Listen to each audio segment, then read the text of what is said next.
Hello everyone, start करते हैं आज के एडिटोरियल को, जिसमें हम बात करने वाले हैं हाल ही में हुए उपचुनाव और उन उपचुनावों में आने वाले जो रिजल्ट हैं वो किस तरफ इशारा दे रहे हैं और किस पार्टी को आगे बढ़ा रहे हैं या किस पार्टी की पकड़ मजबूत हो रही है पूरे के पूरे देश के अंदर। तो इन्हीं सब चीज़ों के बारे में हम डिस्कस करेंगे इस पूरे एडिटोरियल में। तो स्टार्ट करते हैं। स्टार्ट करने से पहले अगर आपने चैनल को सब्सक्राइब ना किया हो तो please hit the subscribe button and also join our Telegram channel, जहां पर मैं इस एडिटोरियल की पीडीएफ आपको शेयर कर देता हूं। साथ ही साथ अगर आप अनअकैडमी पर किसी भी प्रकार का सब्सक्रिप्शन लेना चाहते हैं तो आप कूपन कोड यूज़ कर सकते हैं SHRINATH10। ये कूपन कोड यूज़ करके जो भी मैक्सिमम डिस्काउंट होगा वो आप अवेल कर सकते हैं। तो स्टार्ट करते हैं। इंतरिम सिग्नल मतलब एक अंतिम सिग्नल, मतलब एक बहुत ही नज़दीक वाला सिग्नल। अंतरिम सिग्नल मतलब कहलाता है कि कोई चीज़ अगर होने वाली हो तो उसके जस्ट एक प्रकार से एग्ज़ाम के तौर पर देखा जाए कि आपका अगर फाइनल एग्ज़ाम होने वाला हो तो उसके पहले जो प्री बोर्ड की परीक्षा होती है उसका रिजल्ट इस चीज़ को निर्धारित कर देता है कि आपके जो वार्षिक में है वो अंक, वार्षिक परीक्षा में जो अंक कितने हद तक आगे पीछे आएंगे या कितने हद तक आपके वार्षिक परीक्षा में अंक आने वाले हैं। तो यही सब चीज़ें हैं। अब ये किस चीज़ के बारे में, ये है हमारे लोकसभा उपचुनावों के बारे में। Okay, the BJP is posing seemingly insurmountable challenge to a fragmented oppositions. तो यहाँ पर बीजेपी एक बहुत कड़ी टक्कर दे रही है एक ऐसे अपोजिशन को जो कहीं ना कहीं बिखरा हुआ है, कहीं ना कहीं अपने अपने हितों के लिए एक दूसरे से अलग थलग चल रहा है। The outcome in the 3 Lok Sabha constituency, 1 in Punjab and 2 in Uttar Pradesh, make significant political point unusual for such routine bypoll. तो यहाँ पर आप जनरली आपने देखा होगा कि जो बायपोल होते हैं उसमें क्या होता है कि जो वहाँ का आदमी जो प्रभावशील होता है या जिसके सीट मान लो, आखिरकार उपचुनाव होते क्यों हैं, जो एक पर्टिकुलर आदमी होता है वो या तो बीमार हो जाए वो, या वो किसी कारण से सीट छोड़ दे, या वो किसी कारण से उसकी मृत्यु हो जाए, तब वहाँ पर क्या होते हैं, उपचुनाव होते हैं। और इन्हीं दरमियान क्या होता है, पार्टी जो रूलिंग पार्टी होती हैं या जिस पार्टी का वो पर्टिकुलर कैंडिडेट होता है वो पार्टी उसके सगे संबंधियों को टिकट देती है जिससे क्या हो, सहानुभूति उसके पक्ष में आ जाए और वहाँ पर वो पार्टी जिसकी वो सीट थी वही के वही चुनाव जीत जाए। लेकिन यहाँ पर देखने को अलग ही मिला। एक सामान्य से जो रूटीन होते हैं उपचुनाव में कि जिस प्रकार के रिजल्ट उपचुनाव में आते हैं उस प्रकार के रिजल्ट इस बार सामने नहीं आए। क्यों नहीं आए, ये देखने वाली बात है। आप फेस अ मेजर, सबसे मुख्य रूप से तो हम आम आदमी पार्टी की यहाँ पर इसमें एडिटोरियल में डिस्कशन किया गया है कि आप जिसने 3 महीने पहले पंजाब की जो विधानसभा चुनाव है उसको एक तरीके से पूर्णतः एक सुबड़ा साफ एक प्रकार से एक पूरी सीटें उसने जीत ली थी। 90% के समथिंग सीटें पंजाब में उसने आम आदमी पार्टी ने जीती।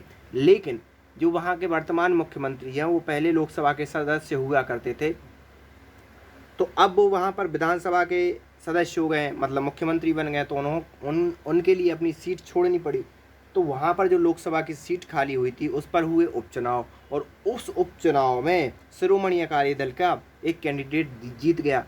और जबकि यहाँ पर देखने वाली बात ये है कि भगवंत मान पिछले 2 बार से कंटिन्यूसली लोकसभा की सीट वहाँ पर ला रहे हैं। और अभी हाल ही में आम आदमी पार्टी ने पंजाब में एक बहुत अच्छी तरीके से जीत भी हासिल की। लेकिन उसके बाद भी यहाँ पर क्या देखने को मिला कि जो भगवंत मान वाली सीट है वो वहाँ पर आम आदमी पार्टी हार गई। तो Sangrur which was vacated by chief minister Bhagwant Mann who had won in 2014 and 2019 the party assembly victory in Punjab was seen validation of the national ambition but Sunday setback must serve as a party reality check। तो जैसे ही पंजाब में जीती, क्या हुआ, पहले तो दिल्ली में continuously जीतती आ रही थी आम आदमी पार्टी, लेकिन पंजाब जो एक पूर्ण राज्य कहलाता है, पंजाब मतलब पुलिस भी क्या होता है, दिल्ली में जो पुलिस है वो केंद्र सरकार के अधीन होती है, और बाकी जो पब्लिक ऑर्डर है या जो दूसरे काम है वो किसके अधीन होते हैं, दिल्ली सरकार गवर्नमेंट के अधीन होते हैं। तो आम आदमी पार्टी को पंजाब के अंदर एक फुल फ्लैश राज्य उसके लिए मिल गया।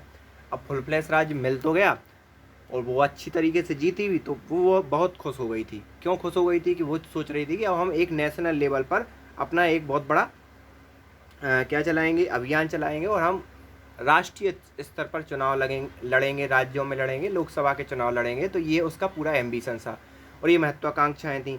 और पंजाब के जो विधानसभा के रिजल्ट हैं उसने इस चीज़ पर ठप्पा भी लगा दिया था। लेकिन जैसे ही संडे को इस चीज़ का रिजल्ट आया तो उसके लिए ये बहुत बड़ा सेटबैक साबित हुआ। क्यों सेटबैक साबित हुआ? इसके दो कारण हैं। एक तो आपने हाल ही में विधानसभा चुनाव जीता है, उसी रीजन में चुनाव जीता है। दूसरा, आप एक 2 बार से कंटिन्यूसली जीतने वाली लोकसभा सीट हार गए।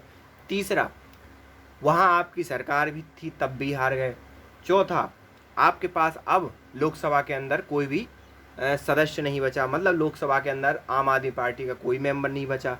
तो ये सब चीज़ें बहुत मायने रखती हैं और इस चीज़ ने आम आदमी पार्टी को खुद के अंदर देखने के लिए क्या कर दिया, मजबूर कर दिया कि वाकई वो नेशनल पार्टी बनने लायक है भी या नहीं। If anything, our performance in Punjab in the last 3 months from proving its capacity to be national party has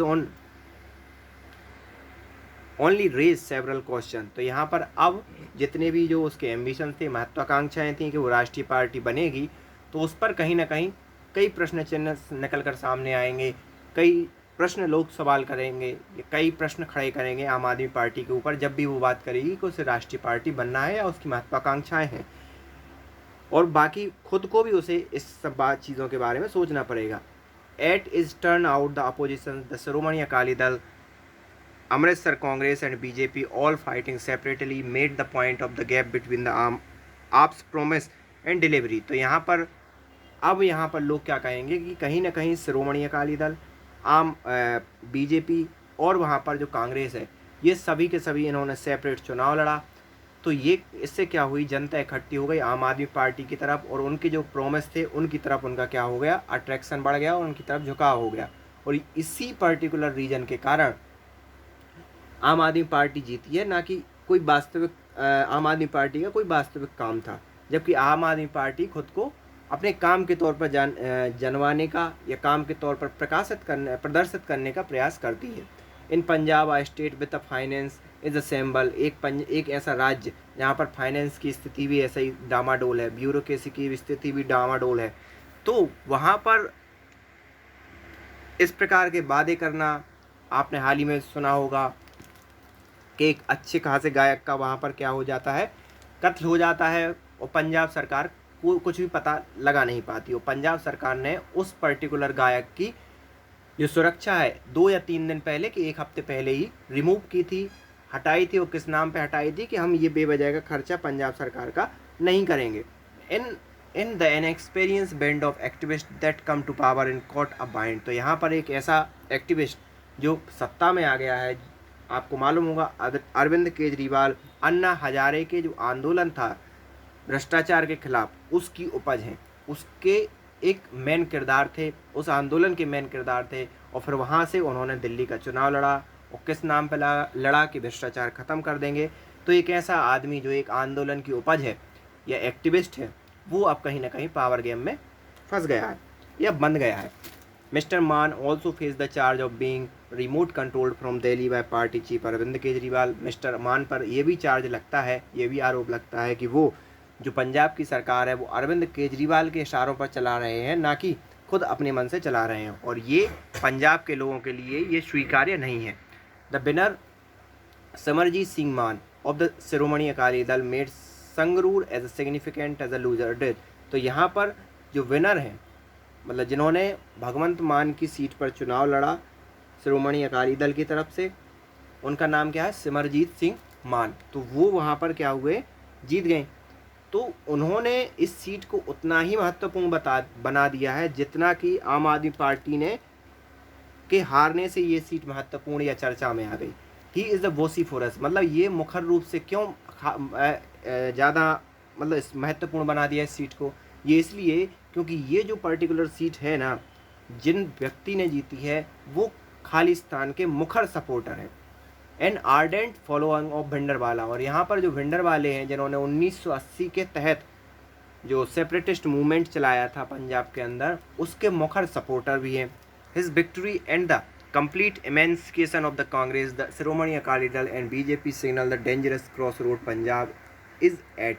तो यहाँ पर जो विक्ट्री है वो कंप्लीट दिखाती है कांग्रेस के लिए, श्रोमणी अकाली दल के लिए, बीजेपी के लिए, और सिग्नल देती है एक dangerous cross road Punjab yet eight, मतलब कि पंजाब किस रास्ते पर आगे बढ़ रहा है। क्यों? क्योंकि एक ऐसा व्यक्ति जो पंजाब के सेपरेशन के लिए सपोर्ट करता हो या ऐसे लोगों को सपोर्ट करता हो, वो व्यक्ति होकर वहाँ पर जीतता है, तो ये नो डाउट सभी के लिए चौंकाने वाली बात है ही।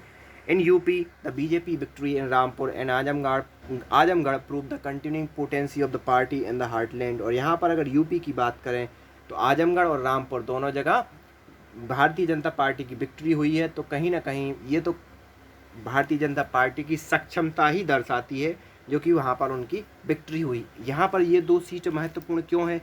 क्योंकि ये दोनों सीटें आजमगढ़ जो समाजवादी पार्टी के एक कद्दावर नेता हैं, अभी अभी हाल ही में जेल से भी बाहर आए हैं, उनकी ये गढ़ हुआ करता था। और यहाँ पर समाजवादी पार्टी का हारना एक समाजवादी पार्टी की निष्क्रियता कहें या लोगों के अंदर समाजवादी पार्टी के प्रति जो स्वीकार्यता है वो घट रही हो ये कहें, या फिर भारतीय जनता पार्टी के प्रति झुकाव या भारतीय जनता पार्टी की सक्षमता ये कहें, ये निकल कर सामने आई है। Azamgarh was vacated by the SP chief Akhilesh Yadav, who chose to retain the assembly seat that he won while the party lost a second consecutive time। तो यहाँ पर ये सीट खाली हुई थी अखिलेश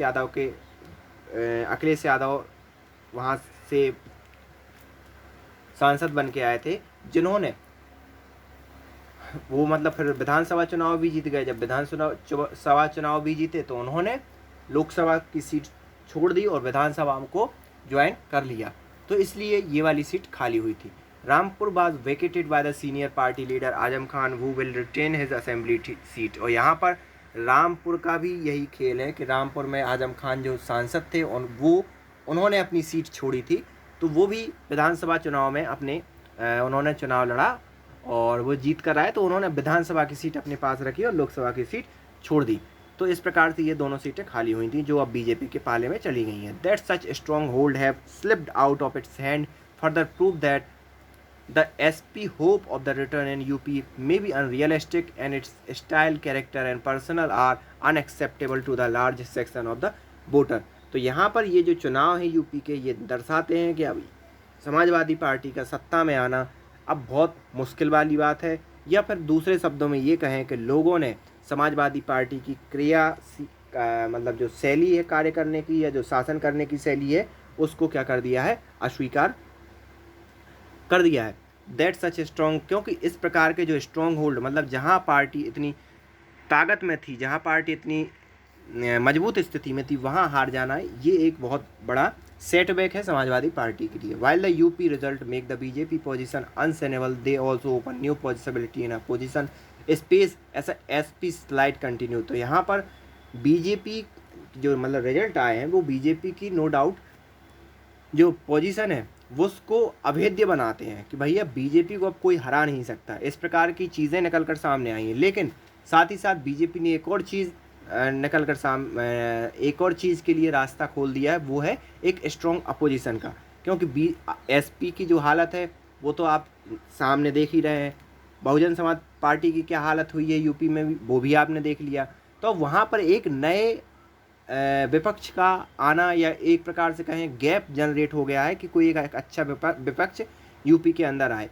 इन the Atmakur assembly segment in Andhra Pradesh, chief minister Jagan Mohan Reddy YS RCP scored an impressive victory while a victory each in Tripura and Jharkhand made the day of Congress। तो यहाँ पर अगर हम आंध्र प्रदेश की बात करें तो आंध्र प्रदेश में जो चीफ मिनिस्टर वहाँ के जगन मोहन रेड्डी, उन्होंने ही वहाँ पर जीत हासिल की है। लेकिन त्रिपुरा और झारखंड में कांग्रेस के लिए कुछ सहूलियत वाली बात होगी या कुछ खुशी वाली बात होगी क्योंकि यहाँ पर कांग्रेस जीती है।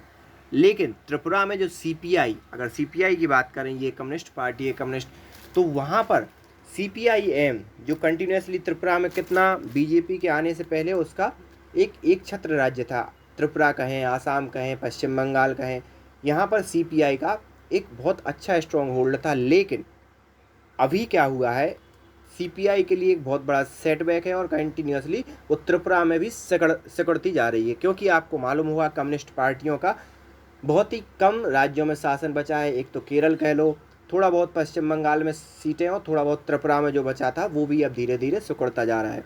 In Delhi AAP retain the Rajendra Nagar assembly seat but that is a little solace for the party that lost its representation in Lok Sabha entirely. अगर दिल्ली की बात करें तो आपने नो डाउट राजेंद्र नगर की असेंबली को जीता है, लेकिन अगर इससे ये मतलब सिर्फ थोड़ी सांत्वना ही कह सकते हैं आम आदमी पार्टी के लिए। क्यों? क्योंकि लोकसभा का जो रिप्रेजेंटेशन है वो पूर्णतः आम आदमी पार्टी ने क्या कर दिया है, खो दिया है। मतलब वहाँ पर आज की डेट में आम आदमी पार्टी का कोई भी मेंबर लोकसभा में नहीं है। Overall the bypoll outcome underscore the continuing dominance of the BJP and continuing inability of the opposition to rise to the challenge. तो यहाँ पर पूरे के पूरे रिजल्ट सिर्फ और सिर्फ एक ही बात दर्शा रहे हैं, एक ही बात कह रहे हैं कि बीजेपी का जो पकड़ है पूरे के पूरे देश में वो बहुत बढ़ती जा रही है, और दूसरा जो अपोजिशन है वो छिन्न भिन्न होकर बिखरता जा रहा है। और उसके सामने बड़ी चुनौती भी है कि अब अपोजिशन बीजेपी के सामने कैसे खड़े होगा या कैसे खड़ा हो। So this is all about today's editorial. So I hope आपको ये एडिटोरियल पसंद आया होगा। So join our Telegram channel, जहाँ पर मैं ऐसे एडिटोरियल की PDF आपको शेयर कर दूंगा, तो आप चाहें तो खुद भी इस एडिटोरियल को रीड कर सकते हो। So thank you for today.